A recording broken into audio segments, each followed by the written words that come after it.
दोस्तों computer basic course का ये वीडियो नंबर 10 है। हम मालूम है तेरे बाप को मत सिखा चल। अगर आप जो है कंप्यूटर बिल्कुल शुरू से सीख रहे हैं तो कहीं ना कहीं ये वीडियो आप सभी के लिए बहुत ज़्यादा इम्पोर्टेंट है। अरे कहना क्या चाहते हो? इस वीडियो के अंदर हम जो है इस टॉपिक पर बात करेंगे कि कंप्यूटर की कितनी पीढ़ियां हैं और किस पीढ़ी में कौन सा कंप्यूटर आया था। इसके बाद हम लोग बात करेंगे कंप्यूटर कितने प्रकार के होते हैं और वो कौन कौन से हैं। इसके बाद मैं आपको बताऊंगा कंप्यूटर के सिस्टम यूनिट और उनके प्रकार कौन कौन से हैं। इसके बाद जो है हम लोग बात करेंगे सीपीयू के कितने भाग हैं। दोस्तों कहीं ना कहीं जब आप कंप्यूटर बिल्कुल शुरू से सीख रहे होते हो उस समय आपको कंप्यूटर के बारे में ये सारी जानकारियां ज़रूर पता होनी चाहिए, क्योंकि कंप्यूटर की बेसिक जानकारी के अंतर्गत यही सारी चीज़ें सिखाई जाती है। बहुत तेज हो रहा है। और दोस्तों ये जो टॉपिक है ना, इन सभी टॉपिक को समझाने के लिए जो मैंने स्लाइड तैयार किया है ना, उस स्लाइड को इस तरीके से मैंने तैयार किया है कि आप देखते ही उसको जो जो चीज़ें मैं आपको बताऊंगा वो आपको अच्छे से सभी चीज़ें समझ आने वाली है। अच्छा हमको सिखा रिया है। तो अगर आप भी कंप्यूटर की बेसिक जानकारी सीख रहे हैं तो मेरे भाई इस वीडियो को बिल्कुल भी मिस मत कीजिएगा और अपने दोस्तों के साथ इस वीडियो को शेयर भी कीजिएगा। दोस्तों आप में से काफ़ी सारे लोगों ने मुझे कमेंट करके ये बोला है कि सर आप जो है कम से कम दिन में 2 वीडियो अपलोड किया करो। तो दोस्तों मैं आपको बता दूं कि मेरी वीडियो जो है ज़्यादातर आपने देखा होगा कि 15 से 20 मिनट के ऊपर की ही होती हैं। और दोस्तों रियली बता रहा हूँ, इन वीडियो को शूट करने में मुझे कम से कम 2.5 से 2 घंटे लगते हैं और इन्हें जो है एडिट करने में 1.5 घंटा जाता है। तो इतना जो है समय मैं एक वीडियो को बनाने में देता हूँ, तब जाकर के मैं अपने चैनल पर एक वीडियो अपलोड करता हूँ। लेकिन दोस्तों मैं प्रयास जरूर करूंगा कि आपको एक दिन में कम से कम 2 वीडियो तो जरूर दिया जाए। फिलहाल आप सभी का बहुत बहुत शुक्रिया कि आप लोग मुझे इतना ज़्यादा सपोर्ट कर रहे हैं, मेरी वीडियो को इतना ज़्यादा पसंद कर रहे हैं। तो दोस्तों अगर आपको ये वीडियो पसंद आता है ना तो वीडियो को आप लाइक ज़रूर से कर दीजिएगा। आपके एक लाइक से मैं बहुत ज़्यादा मोटिवेट होता हूँ और फिर से जो है वीडियो बनाने में मेरा मन लगता है और आप सभी के लिए वीडियो बनाता हूँ। तो लाइक करने से कुछ नहीं होगा, बस मुझे एक मोटिवेशन मिलेगा, आपका कुछ नहीं जाएगा। आप बस इस वीडियो को लाइक आप ज़रूर से कर दीजिए। बहुत सारे लोग मेरी वीडियो को देखते हैं बस लाइक नहीं करते हैं। यार लाइक करने से क्या हो रहा है, लाइक करिए। अगर वीडियो पसंद नहीं है ना तो डिसलाइक करिए और नीचे कमेंट करके बताइए कि आखिर वीडियो में क्या कमी रह गई थी जो आपको पसंद नहीं आई। तो लाइक आप कर दीजिए या फिर डिसलाइक कर दीजिए और इस वीडियो को अपने दोस्तों के साथ शेयर कर दीजिए ताकि उनका भी फ़ायदा हो सके। और अगर आप जो है हमारे साथ जुड़ करके कंप्यूटर का ज्ञान बिल्कुल फ्री में सीखना चाहते हैं तो चैनल को सब्सक्राइब करके बेल आइकन ज़रूर दबा लीजिए। दोस्तों सबसे पहले हम लोग बात करते हैं कंप्यूटर की पीढ़ियों के बारे में। तो वर्तमान समय में कंप्यूटर की कुल 5 पीढ़ियाँ हैं जो कि हम लोग बारी बारी से सभी पे डिस्कस करेंगे कि कौन सी पीढ़ी कब आई थी और इस पीढ़ी में कौन सा कंप्यूटर बनाया गया था। वैसे जनरली मैंने यहाँ पर जो है इमेजेस भी लगा दिए हैं, आप देख सकते हो। पहली पीढ़ी में ये ऐसे कंप्यूटर थे, फिर थोड़ा सा डेवलप हुआ, फिर ऐसे हुए, फिर थोड़ा सा और डेवलप हुआ, इस तरीके से हुए। फिर धीरे धीरे जा कर के 5वीं पीढ़ी में इस तरीके के कंप्यूटर आने लगे। चलिए बारी बारी से हम लोग जो है सभी पीढ़ियों के बारे में जान लेते हैं। कहीं ना कहीं ये आपकी एग्ज़ाम में भी बहुत काम का है और कहीं ना कहीं आप कंप्यूटर की बेसिक जानकारी हो या फिर कंप्यूटर के बारे में कंप्लीट जानकारी सीखना चाहते हैं तो ये कंप्यूटर की पीढ़ियों के बारे में आपको पता होना चाहिए। तो सबसे पहले बात कर लेते हैं कंप्यूटर की प्रथम पीढ़ी के बारे में, यानी फर्स्ट जनरेशन के बारे में, जो कि 1942 से लेकर के 1955 के बीच जो है चली थी। कंप्यूटर की प्रथम पीढ़ी की शुरुआत जो है 1942 से मानी जाती है। इस जनरेशन में वैक्यूम ट्यूब टेक्नोलॉजी का प्रयोग किया गया था। इसमें मशीन तथा असेंबली भाषा का प्रयोग किया गया था। इसमें मेमोरी के लिए चुंबकीय ड्रम और इनपुट तथा आउटपुट के लिए पंच कार्ड का प्रयोग किया गया था। 1943 में अमेरिका के हार्वर्ड विश्वविद्यालय के भौतिकी विज्ञानी हार्वर्ड आइकन ने IBM के सहयोग से मार्क 1 नाम विद्युत यांत्रिकी कंप्यूटर बनाया। इस पीढ़ी में विकसित जो कंप्यूटर यानी इस पीढ़ी के अंतर्गत जो कंप्यूटर बनाए गए थे, पहला था ENIAC और दूसरा था EDVAC। ENIAC का फुल फॉर्म होता है electronic numerical integrator and calculator और वहीं EDVAC का होता है electronic discrete variable automatic computer. तो ये रही प्रथम पीढ़ी की बात। और यहाँ पर ये जो IBM होता है इसका फुल फॉर्म होता है इंटरनेशनल बिजनेस मशीन, जो कहीं ना कहीं परीक्षाओं में बार बार पूछे जाते हैं। अब बात कर लेते हैं द्वितीय पीढ़ी के बारे में, जो कि 1955 से लेकर के 1964 के बीच चली थी। इस पीढ़ी में ट्रांजिस्टर का प्रयोग किया गया था, जिसका विकास विलियम शॉकली ने 1947 में किया था। इसमें प्राथमिक मेमोरी का प्रयोग किया गया था। द्वितीयक मेमोरी के लिए चुंबकीय टैब और डिस्को का प्रयोग किया गया था। इस पीढ़ी में उच्च स्तरीय प्रोग्रामिंग भाषाओं का विकास हुआ, जैसे बेसिक एक प्रोग्रामिंग भाषा है, कोबाल है, फोर्ट्रान आदि जो है इसी जनरेशन में भाषा का विकास हुआ। इस पीढ़ी में जो विकसित कंप्यूटर था वो IBM 70 और 1400, 1600, CDC 3600 कंप्यूटर बनाए गए थे इस पीढ़ी में। और ये द्वितीय पीढ़ी के कंप्यूटर कुछ इस तरीके से देखने में लगते थे, जो कि आप यहाँ पर देख सकते हो। अब बात करते हैं तृतीय पीढ़ी की, यानी थर्ड जनरेशन के कंप्यूटर के बारे में, जो कि 1964 से 1975 के बीच चली थी। इस जनरेशन में IC का प्रयोग किया जाने लगा था। IC का फुल फॉर्म होता है इंटीग्रेटेड सर्किट, और इसका विकास जो है 1958 में जैक किलबाई ने किया था। इसमें IC टेक्नोलॉजी यानी SSI स्मॉल स्केल इंटीग्रेशन का प्रयोग किया गया था।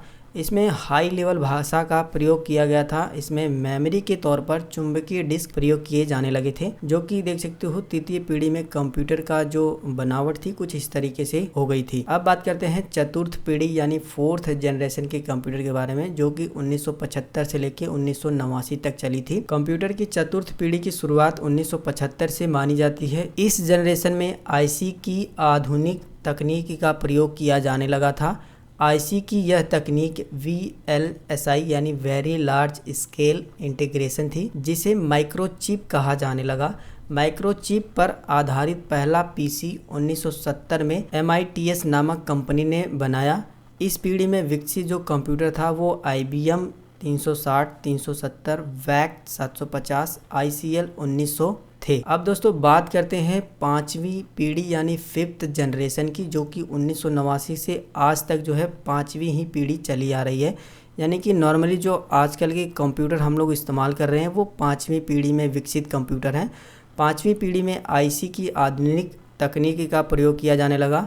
IC की यह तकनीक ULSI थी। इसका पूरा नाम अल्ट्रा लार्ज स्केल इंटीग्रेशन है। इसमें हाई लेवल भाषा का प्रयोग प्रोग्रामिंग के लिए किया जाने लगा, जो अधिक सरल है। इन भाषाओं में GUI इंटरफेस का प्रयोग किया जाता है। GUI का मतलब दोस्तों होता है ग्राफिकल यूजर इंटरफेस। अभी आप जो स्क्रीन पर ये कंप्यूटर देख रहे हो ये पांचवी पीढ़ी के कंप्यूटर हैं, और वर्तमान समय में आप जितने भी कंप्यूटर इस्तेमाल करते हैं वो पांचवी पीढ़ी के कंप्यूटर हैं। दोस्तों कई बार ये सवाल बनता है कि वर्तमान समय में कौन सी जनरेशन के कंप्यूटर आ रहे हैं, तो आपका राइट जवाब होगा पांचवी यानी फिफ्थ जनरेशन के। अब दोस्तों बात करते हैं कंप्यूटर के प्रकार के बारे में। जनरली जब हम लोग कंप्यूटर शुरुआती दिनों में सीख रहे होते हैं उस समय हमारे दिमाग में ये सवाल ज़रूर आता है कि आखिर कंप्यूटर के कितने प्रकार होते हैं और वो कौन कौन से होते हैं। तो सबसे पहले हम लोग बात करते हैं कि अनुप्रयोग के आधार पर कंप्यूटर के कितने प्रकार होते हैं। तो आपकी जानकारी के लिए बता दूं कि अनुप्रयोग के आधार पर कंप्यूटर के 3 प्रकार होते हैं, जिसमें पहला है एनालॉग कंप्यूटर, और दूसरा है डिजिटल कंप्यूटर, और तीसरा है हाइब्रिड कंप्यूटर। तो चलिए बारी बारी से जो है हम लोग इन सभी के बारे में बात कर लेते हैं। तो सबसे पहले बात करते हैं एनालॉग कंप्यूटर के बारे में। तो एनालॉग कंप्यूटर जो है भौतिक राशियों पर काम करते हैं। एनालॉग कंप्यूटर का प्रयोग विज्ञान और इंजीनियरिंग के क्षेत्रों में किया जाता है। वहीं दोस्तों अब बात करते हैं डिजिटल कंप्यूटर के बारे में। तो यह कंप्यूटर अंकों की गणना करते हैं। अधिकांशतः कंप्यूटर डिजिटल कंप्यूटर ही होते हैं। वर्तमान समय में जो हम लोग कंप्यूटर को इस्तेमाल कर रहे हैं वो डिजिटल कंप्यूटर के अंतर्गत आते हैं। डिजिटल कंप्यूटर का आप इमेज यहाँ पर मैंने लगाया है, आप उसे देख लीजिए। बात करते हैं आप जो है तीसरा प्रकार है जिसे हाइब्रिड कंप्यूटर बोलते हैं, और ये वो कंप्यूटर होते हैं जो एनालॉग एवं डिजिटल कंप्यूटर दोनों का कार्य करते हैं। इनका उपयोग जो है चिकित्सा के क्षेत्रों में हो रहा है। दोस्तों जो सुपर कंप्यूटर आपने नाम सुना होगा वो हाइब्रिड कंप्यूटर के अंतर्गत आते हैं, जो कि मैं आगे आपको पूरा कंप्लीट समझाने वाला हूं। बस वीडियो में आप पूरा बने रहिएगा। अगर आपको कंप्यूटर की बेसिक जानकारी सीखनी है तो, अगर आप नहीं सीखना चाहते हो तो आप वीडियो छोड़ करके जा सकते हो, लेकिन आप वीडियो को लाइक भी आप ज़रूर से कर दीजिएगा। अब बात करते हैं उद्देश्य के आधार पर कंप्यूटर के कितने प्रकार होते हैं। तो उद्देश्य के आधार पर कंप्यूटर के 2 ही प्रकार होते हैं। पहला जो प्रकार होता है वो होता है जनरल पर्पस कंप्यूटर, जिसे जो है सामान्य कार्य के लिए इस्तेमाल किया जाता है। इसका प्रयोग जो है घरों में एवं दुकानों में और जो है कंप्यूटर इंस्टीट्यूट पे अगर आप सीखने गए हो तो उसमें जो है जनरल पर्पस कंप्यूटर ही इस्तेमाल किए जाते हैं। दोस्तों अब बात करें दूसरे प्रकार की, तो वो है स्पेशल पर्पस कंप्यूटर। यह कंप्यूटर विशेष कार्य के जो लिए है तैयार किए जाते हैं। इनका प्रयोग निम्न क्षेत्रों में किया जाता है, जैसे मौसम विज्ञान की जानकारी लेना हो, कृषि विज्ञान की जानकारी लेना हो एवं अंतरिक्ष आदि के बारे में जो है इन कंप्यूटर के जो है इस्तेमाल किया जाता है जानकारी लेने के लिए। जो कि ये जो स्पेशल पर्पस के कंप्यूटर में जो कि सुपर कंप्यूटर, ये सारे कंप्यूटर इसके अंदर आते हैं जो बड़े बड़े कंप्यूटर होते हैं। ठीक है, तो अभी जो है यहाँ से आपको ये क्लियर हो जाना चाहिए कि स्पेशल पर्पस कंप्यूटर और जो है जनरल पर्पस कंप्यूटर, ये दोनों जो है उद्देश्य के आधार पर दो ही प्रकार के कंप्यूटर हैं। अब दोस्तों बात करते हैं आकार एवं कार्य करने के आधार पर कंप्यूटर कितने प्रकार के होते हैं। तो दोस्तों आकार एवं कार्य करने के आधार पर जो है कंप्यूटर 4 प्रकार के होते हैं, जो कि मैं आपको बताने वाला हूँ। अगर पहले प्रकार की बात करें तो वो है माइक्रो कंप्यूटर। यह कंप्यूटर आकार में छोटे होते हैं। इन कंप्यूटर का विकास 1970 के दशक में हुआ था। इन कंप्यूटर में माइक्रो प्रोसेसर का प्रयोग किया जाता था। इन कंप्यूटर्स को पीसी भी कहा जाता है। पीसी का फुल फॉर्म पर्सनल कंप्यूटर आता है और पर्सनल कंप्यूटर में हमारे जो है लैपटॉप और ये डेस्कटॉप और टैबलेट वगैरह आ जाते हैं, जैसे कि डेस्कटॉप कंप्यूटर या फिर लैपटॉप कंप्यूटर या फिर पामटॉप कंप्यूटर। तो इन सभी के बारे में भी मैं आपको बताता हूँ। तो देखिए, सबसे पहले हम लोग बात करें डेस्कटॉप कंप्यूटर की, तो डेस्कटॉप कंप्यूटर वे कंप्यूटर होते हैं जिनको टेबल पर रख करके चलाया जाता है।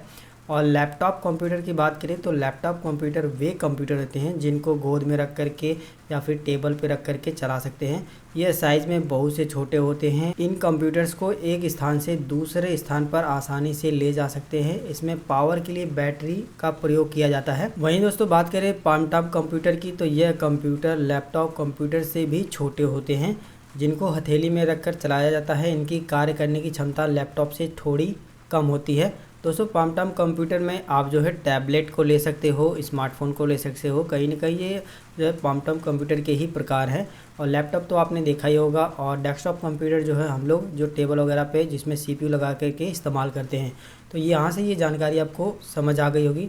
अब बात करते हैं कंप्यूटर के दूसरे प्रकार में, जिसको बोलते हैं mini computer.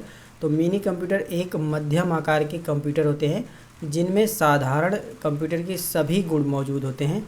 Mini computer micro computer से अधिक जो है पावरफुल होते हैं, और लेकिन मेन फ्रेम कंप्यूटर और सुपर कंप्यूटर की तुलना में बहुत कम पावरफुल होते हैं। एक मिनी कंप्यूटर जो है माइक्रो कंप्यूटर और मेन फ्रेम कंप्यूटर के बीच का कंप्यूटर होता है, इसलिए इसे मिड रेंज सिस्टम भी कहते हैं। मिनी कंप्यूटर पर एक साथ कई यूज़र मिलकर काम कर सकते हैं। यह कंप्यूटर मल्टी प्रोसेसिंग सिस्टम पर आधारित होता है क्योंकि इसमें 2 या 2 से अधिक प्रोसेसर लगे होते हैं। वहीं दोस्तों पीडीपी जो है फर्स्ट मिनी कंप्यूटर था जिसका आविष्कार 1965 में किया गया था। डीईसी कंपनी ने जो है इसे बनाया था। डीईसी का फुल फॉर्म होता है डिजिटल इक्विपमेंट कॉरपोरेशन। अब बात करते हैं मेन फ्रेम कंप्यूटर की, जो कि कंप्यूटर का तीसरा प्रकार है। यह वो कंप्यूटर होते हैं जो बड़ी बड़ी कंपनियों एवं सरकारी ऑफिस में जो है सर्वर कंप्यूटर के कार्य के लिए उपयोग किए जाते हैं। इन कंप्यूटर्स में माइक्रो कंप्यूटर का प्रयोग क्लाइंट के तौर पर किया जाता है। कुछ मेन फ्रेम कंप्यूटर निम्न हैं, जैसे IBM 4381, ICL 39, CDC cyber ETC जो है ये मेन फ्रेम कंप्यूटर के अंतर्गत आते हैं। और मेन फ्रेम कंप्यूटर का आप पिक्चर यहाँ पर देख सकते हो। अब बात करते हैं सुपर कंप्यूटर के बारे में, जो कि आपको पता होगा कि सबसे फास्ट जो है सुपर ही कंप्यूटर है। तो सुपर कंप्यूटर विशेष प्रकार के कंप्यूटर होते हैं। इनका निर्माण विशेष कार्य के लिए किया जाता है। यह दुनिया के सबसे तेज़ और बड़े कंप्यूटर होते हैं। भारत का जो पहला सुपर कंप्यूटर था वो उसका नाम था परम था। ये जो सवाल है ये कई बार पूछा गया है कि भारत का पहला सुपर कंप्यूटर क्या है, तो वो परम है। आपको ये ध्यान देना है। सुपर कंप्यूटर के कार्य की वहीं बात करें तो अंतरिक्ष यात्रा के लिए जो है इसका इस्तेमाल किया जाता है। मौसम विज्ञान की जानकारी आदि के लिए जो है सुपर कंप्यूटर का इस्तेमाल किया जाता है। अभी आप इमेज पे देख सकते हो, ये इमेज जो लगी हुई है इसमें जो है ये सुपर कंप्यूटर का ही इमेज है। अब बात करते हैं दोस्तों कंप्यूटर सिस्टम यूनिट और उसके प्रकार के बारे में, यानी जो कंप्यूटर है उसके सिस्टम यूनिट्स कौन कौन होते हैं और उनके कितने प्रकार होते हैं। तो देखिए, अगर सिस्टम यूनिट की बात करें तो इसके 3 ही सिस्टम यूनिट होते हैं। पहला होता है इनपुट यूनिट, और दूसरा होता है सिस्टम यूनिट, और तीसरा होता है आउटपुट यूनिट। यहाँ पर आपको थोड़ा सा ध्यान से समझना होगा। कि जब हम अपने कीबोर्ड से या फिर माउस से कोई भी डाटा इनपुट करते हैं, यानी कंप्यूटर को जब आदेश देते हैं, तो वो क्या करता है कि प्रोसेसर में जाता है, जो कि हमारे सीपीयू में प्रोसेसर होता है, उसमें प्रोसेस करता है और उसके बाद जो है हमको स्क्रीन पर आउटपुट रिजल्ट देता है। तो ये देखिए, इनपुट हमने किया, प्रोसेसिंग हुआ सिस्टम यूनिट में जा कर के, इसके बाद जो है हमको आउटपुट प्रदान हुआ। तो इसी स्ट्रक्चर को जो है सिस्टम यूनिट कहा जाता है। वहीं अगर बात करें इनपुट यूनिट क्या है, तो मानवीय निर्देशों को कंप्यूटर के समझने योग्य संकेतों में परिवर्तित करने के लिए जिन युक्तियों का प्रयोग किया जाता है उन्हें इनपुट युक्तियाँ या फिर इनपुट यूनिट कहते हैं, जैसे कीबोर्ड, माउस। सीधी भाषा में दोस्तों अगर बात करें तो जिन उपकरणों से हम जो है कंप्यूटर को आदेश देते हैं वो इनपुट डिवाइस कहलाते हैं। अब बात करते हैं सिस्टम यूनिट क्या है। तो यह कंप्यूटर का मुख्य भाग है जिसमें केंद्रीय संसाधन यानी सेंट्रल प्रोसेसिंग यूनिट यानी कि सीपीयू होता है। कंप्यूटर का अधिकतर काम सिस्टम यूनिट में ही होता है। अब बात करते हैं निर्गम यूनिट यानी कि आउटपुट यूनिट। कंप्यूटर से प्राप्त निष्कर्षों को मानवीय भाषा में प्रस्तुत करने वाली युक्तियों को आउटपुट यूनिट कहते हैं, जैसे मॉनिटर, प्रिंटर आदि जो है आउटपुट युक्तियां यानी आउटपुट यूनिट हैं। सीधी भाषा में अगर दोस्तों बात करें आउटपुट यूनिट की, तो वे कंप्यूटर के उपकरण जिससे हमको जो है आउटपुट मिलता है वही जो है हमारे आउटपुट यूनिट कहलाते हैं, जैसे कि मॉनिटर, प्रिंटर और भी बहुत सारी चीज़ें हैं। अब बात करते हैं सीपीयू क्या है और इसके कितने भाग हैं। दोस्तों सीपीयू का फुल फॉर्म होता है सेंट्रल प्रोसेसिंग यूनिट। यह कंप्यूटर का दिमाग होता है। यहाँ से आपको एक बात नोटिस करनी है कि जब बात आए कंप्यूटर का दिमाग किसे कहते हैं, तो आपका राइट जवाब जो होगा वो सीपीयू होगा। यह जो है कंप्यूटर के निर्देशों का क्रियान्वयन करता है और उन्हें पढ़ता है, व्याख्यान करता है, नियंत्रण करता है और संगठन भी करता है। यानी कि अगर बात करें कि कंप्यूटर में सबसे ज़्यादा काम कौन करता है, तो वो सीपीयू करता है, क्योंकि सीपीयू के अंदर बहुत सारे कंपोनेंट होते हैं, जैसे मदरबोर्ड हुआ, सिस्टम यूनिट हुआ, प्रोसेसर हुआ। ये सारी की सारी मतलब जितने भी कंप्यूटर से जुड़े यूनिट हैं वो सब के सब सीपीयू के अंदर ही पाए जाते हैं। इसीलिए जो है कंप्यूटर का दिमाग सीपीयू को कहा जाता है। अब बात करते हैं सीपीयू को मुख्य रूप से जो है 3 भागों में बांटा गया है। पहला है कंट्रोल यूनिट, दूसरा है अर्थमैजिक लॉजिक यूनिट और तीसरा है मेमोरी। चलिए बारी बारी से हम लोग इसके बारे में भी जानते हैं कि कंट्रोल यूनिट क्या है, अर्थमैजिक लॉजिक यूनिट क्या है और मेमोरी क्या है। तो सबसे पहले बात करते हैं कंट्रोल यूनिट की। तो कंट्रोल यूनिट कंप्यूटर की आंतरिक क्रियाओं को संचालित करके उन्हें नियंत्रित करती है। तत्पश्चात इन क्रियाओं का ALU तथा मेमोरी में आदान प्रदान करती है। देखिए दोस्तों, सीधी भाषा में अब बात करें तो कंट्रोल यूनिट का मतलब होता है कि आपके सिस्टम को कंट्रोल करना, उसको नियंत्रित करके चलाना, और जो डाटा जिसको भेजना है वो कंट्रोल यूनिट के द्वारा ही आदान प्रदान किया जाता है। जैसे कंट्रोल यूनिट के अंदर ऐसे जो है सिस्टम बनाए गए होते हैं जिसको ये पता होता है कि कौन सा डाटा ALU में भेजना है और कौन सा डाटा मेमोरी में भेजना है। तो ये रही बात कंट्रोल यूनिट की। अब बात करते हैं अर्थमेटिक लॉजिक यूनिट की। दोस्तों इसको शॉर्ट फॉर्म में ALU बोला जाता है। कई बार ये परीक्षाओं में पूछा गया है ALU का फुल फॉर्म। तो ALU का फुल फॉर्म होता है अर्थमेटिक लॉजिक यूनिट। जैसा कि नाम से ही स्पष्ट है कि यह यूनिट सभी प्रकार के अर्थमेटिक और लॉजिकल क्रियाएं जो है करती है। ALU कंट्रोल यूनिट से डाटा तथा निर्देशों को प्राप्त करने के लिए उन्हें क्रियान्वित करता है।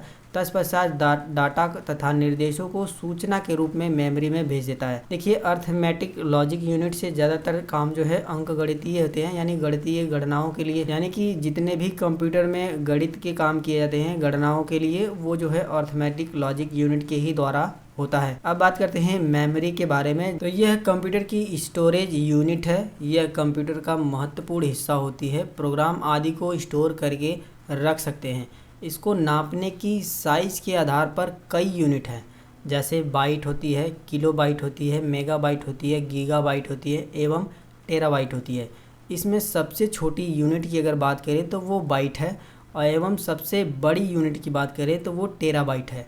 यह 2 प्रकार की होती हैं। पहली होती है प्राइमरी मेमोरी और दूसरी होती है सेकेंडरी मेमोरी। देखिए दोस्तों, यहाँ पर आपके कई सारे क्वेश्चन निकलते हैं। पहला क्वेश्चन ये निकलता है कि मेमोरी की सबसे छोटी इकाई क्या है, तो वो बाइट है। सबसे बड़ी इकाई क्या है, तो वो टेराबाइट है। और तीसरा क्वेश्चन ये बनता है कि मेमोरी कितने प्रकार की होती है, तो वो 2 प्रकार की होती है, प्राइमरी मेमोरी और सेकेंडरी मेमोरी। दोस्तों मेमोरी के बारे में बस इतनी ही जानकारी, क्योंकि मुझे पता है ये वीडियो काफ़ी बड़ा हो गया है, इसलिए मैंने मेमोरी के बारे में बस इतनी ही जानकारी रखी है। लेकिन आपकी जानकारी के लिए बता दूं, मेमोरी की और भी जानकारियां हैं कि कौन सी प्राइमरी मेमोरी है, कौन सी सेकेंडरी मेमोरी है, रैम क्या है, रोम क्या है, एस रैम क्या है, डी रैम क्या है। ये सारी मेमोरी की जो है प्रकार हैं, जो कि हम आगे आने वाली वीडियो में बात करेंगे। लेकिन आज की वीडियो में बस इतना ही। जो भी जानकारियाँ मैंने आपको बताई है पूरा डिटेल में मैंने आप सभी को समझाया है। उम्मीद करूँगा आपको ये वीडियो ज़रूर पसंद आया होगा। अगर ये वीडियो पसंद आया है तो प्लीज़ मेरे भाई इस वीडियो को लाइक आप ज़रूर से करिए। आपका लाइक जाने से कुछ नहीं होता है, बस आप इस वीडियो को एक लाइक करिए, मुझे बहुत ज़्यादा खुशी मिलती है नया वीडियो बनाने में। एंड इस वीडियो को अपने दोस्तों के साथ ज़्यादा से ज़्यादा जो है शेयर कर दीजिए व्हाट्सएप पर, ताकि अगर उन्हें भी कंप्यूटर के बारे में बेसिक जानकारी चाहिए तो वो इस वीडियो को ज़रूर देखें। और अगर आप हमारे साथ जुड़ करके कंप्यूटर ज्ञान बिल्कुल फ्री में सीखना चाहते हैं तो चैनल को जो है सब्सक्राइब करने के बाद बेल आइकन को ज़रूर दबाइए। एंड दोस्तों ये जो PDF मैंने बनाया है, अगर आप इसको जो है डाउनलोड करना चाहते हो तो आप हमारे टेलीग्राम चैनल को जो है ज्वाइन कर सकते हैं, जिसका लिंक जो है वीडियो के डिस्क्रिप्शन बॉक्स में मिल जाएगा। या फिर दोस्तों गूगल में आना है और आपको यहाँ पर टाइप करना है gulabguru.com। जैसे ही आप लिख करके सर्च करोगे ये जो सबसे फर्स्ट वाली वेबसाइट आएगी, आप इस पर आओगे तो यहाँ पर मैंने पोस्ट लिख के रखा है, आप इस पर क्लिक करके डाउनलोड कर सकते हो। अगर ये पोस्ट आपको यहाँ पर नहीं मिल रही है तो ये सर्च बॉक्स जो दिखाई दे रहा है इसमें आपको क्लिक करना है और यहाँ पर लिखना है PDF। जैसे ही आप लिख करके इंटर करोगे यानी इस पर सर्च करोगे तो PDF से रिलेटेड जितने भी पोस्ट होंगे वो आ जाएगी, आप इस पर क्लिक करिए। इसके बाद जो है आपको ये जो सेकंड वाली पोस्ट मिल रही है, देखिए यहाँ पर लिखा है कंप्यूटर की पीढ़ियाँ, आपको जो इस पर क्लिक करना है। जैसे ही आप इस पर क्लिक करोगे आप इस पेज पर आ जाओगे। यहाँ पर जो है मैंने डाउनलोड PDF करके यहाँ पर एक लिंक दिया है, आप इस पर क्लिक करके इजीली जो है इस PDF को डाउनलोड कर सकते हो। और इस वेबसाइट का लिंक भी आपको वीडियो के डिस्क्रिप्शन बॉक्स में भी मिल जाएगा। तो दोस्तों आज की वीडियो में बस इतना ही, मिलेंगे फिर एक नई वीडियो में बहुत सारी जानकारी के साथ। वीडियो पसंद आए तो लाइक कर दीजिएगा। तब तक के लिए जय हिंद, वंदे मातरम।